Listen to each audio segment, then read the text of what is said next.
So I realize that my face is down in the bottom corner, but he's not talking. I'm talking. I'm post-narration Zed, and this is footage from my live stream, which I did for 4th Gen. If you did want to see the live stream and you missed it, the entire thing is up on my Twitch channel. If you go there, you can find it under the videos or the past broadcast section, or I think I highlighted it. I broke it up into 3 different parts. It's like 5 hours total. You can go watch it and see all the live stuff there. But this is a game I had there against Rich InertFury, a fantastic dude, a guy who's been around for many years, and we decided, you know what, let's kick it with a roulette. Let's see how this goes, and my face will disappear in a second because I realize, hey, I'm going to be post-narrating this. I should probably do that, and it'll go away. But so I gotta lead off with the Dragonite, as he has a Zelf.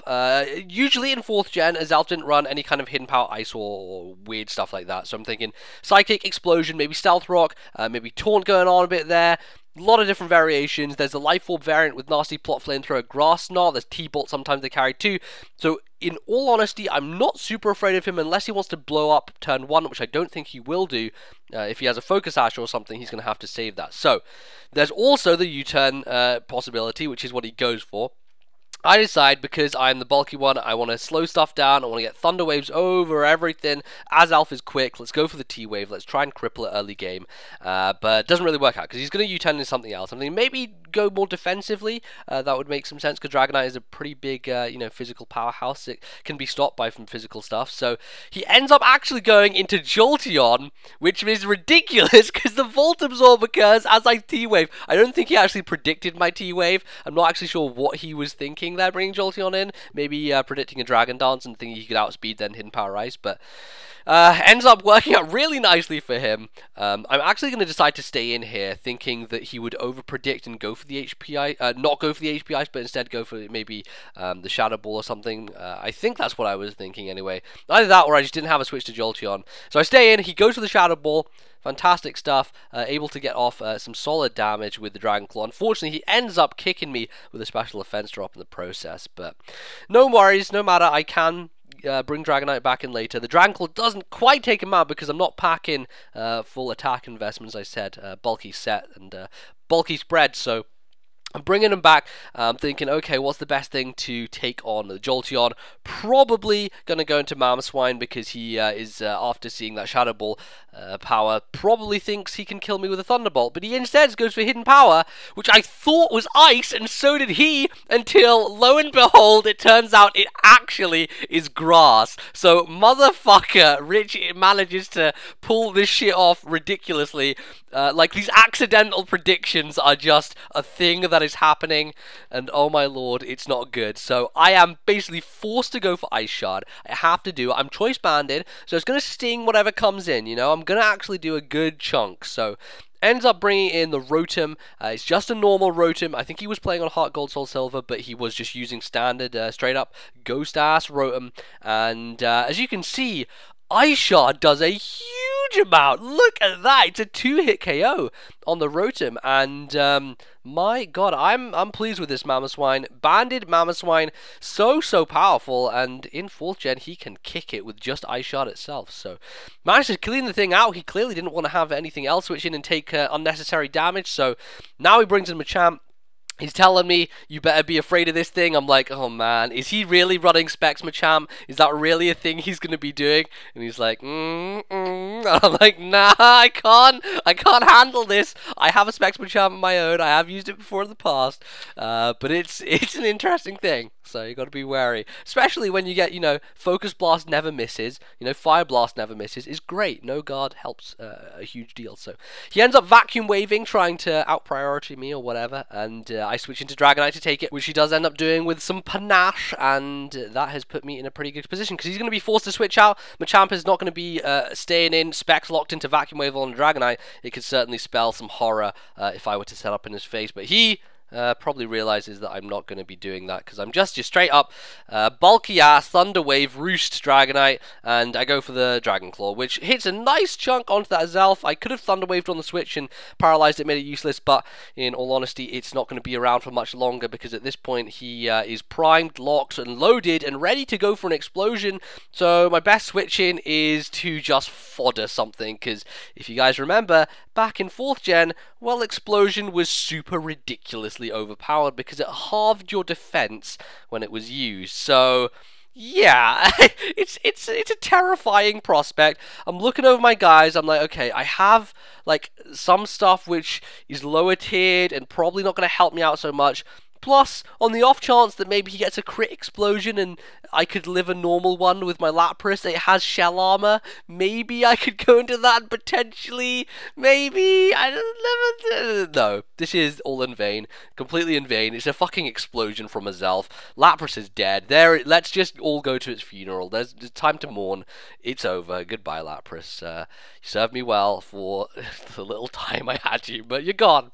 So, there you go. So, now we, double down, able to switch something in. I go into Lando, my good old Choice Banded Scizor, the Scizor that I made before Smogon even put up their Choice Banded Scizor spread after Platinum became a thing. So I felt pretty proud of myself that I came up with the exact same set that Smogon ended up using. I thought like, hey, I can actually think like these people. What a guy I can be. So it is, standard Bullet Punch, all that good stuff. And I'm going to take Jolteon down as it switches in. He's just foddering it off. Nothing else to really take a Bullet Punch. And there you go. Yanmega doesn't want to take unnecessary damage. The best thing it can do to me is like Air Slash, and didn't make much sense to stay in. So now he goes into Machamp. We know its specs. And I, for a fact, know that Specs Machamp carry Fire Blast. So I'm like, well, I can't stay in with Scizor. That is a bad idea. It would mean that I'd get roasted. I'm going to have to switch into something to take it. And I decide I'm going to go into Dragonite. And Rich, motherfucker that he is pulling off the most OP shit around. Predicts my switch to Dragonite, knowing that I would go into it to take the Fire Blast. Hidden Power Ice. My god, beautiful. I can only offer a round of applause for this man for pulling off the most incredible shit in a game. Oh, wow. Hidden Power has twice defied me so far. It's great. But I'm going to try and come back screaming and kicking, because I like rice, and if it's not on my table, motherfucker, my belly, it gets empty. I'm going to smack it until I fill myself up with food. That's exactly what I pull off. Belly dramas, in comes the Gengar. My friends, you don't want to be standing in the way of Hariyama and his rice, because this man, when he needs to eat dinner, he gets a bowl, he munches it in one gulp, and you are afraid. Even if you are a ghost, he's not afraid of you. You should be afraid of him. Bullet Punch, one hit KO. Goodbye Gengar. The sad face is appropriate. It just didn't have a hell of a chance of living, and it is gone from the field. That is great. Now the thing is with this Hariyama set, it was from the Pokédome, a thing on O&M back in the day. It was created as a unique, innovative set. It has guts, and usually the set is run with a Flame Orb or a Toxic Orb.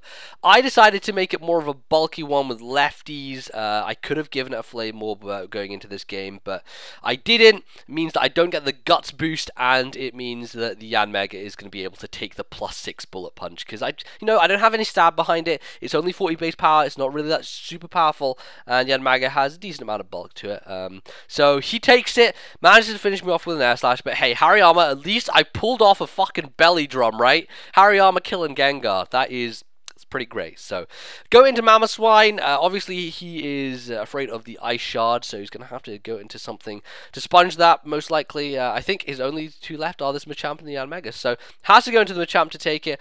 Obviously, I am at the mercy of the Vacuum Wave, so that's on my mind. Ice Shard does a good amount, but not worth staying in because I can't 2-hit KO him. So, gonna pull a switch into, what do I have left? Not much, I think. I think it's like 3-2 or something like that. Why am I moving my mouse? Stop moving your mouse, Zed! Stop ruining the illusion. The viewers are supposed to think it's a real DS that they're looking at. Yeah, that's what I got. I got my last thing here, which is my Cherry Rain.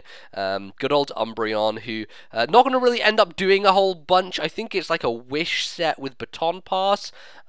Maybe Heal Bell. I think this is like a full-on Cleric, like a Wish, Baton Pass, Heal Bell. I don't think it has any offensive move. You can shut this thing down with Taunt pretty swiftly, but I'm not sure if he really has anything to do. He doesn't, because he's only got this stuff. So I actually end up mean-looking the Yanmega. Right, yes, this is what I do. I mean-look it. The reason I do this is because I know I can live at least one hit from the Yanmega, Bug Buzz most likely. I can get off a Baton Pass, and I can Baton Pass into my Scizor, which would then force the Yanmega to stay in and take the Bullet Punch on the next turn. He ends up, instead of going for the Bug Buzz though, substituting, getting the Pataya boost, fucking pulling off Boost Bug, and he's using my own guy against me. He's my own Yanmega set against me. Sub Pataya, motherfucker, Rich. What? You can't do this to me. You can't tear me apart with my own set. But he decides to do it. I bring in Scizor, go for the Bullet Punch to break the sub. Now, at this point, he cannot switch out his Yanmega to save it for later to deal with my Umbreon.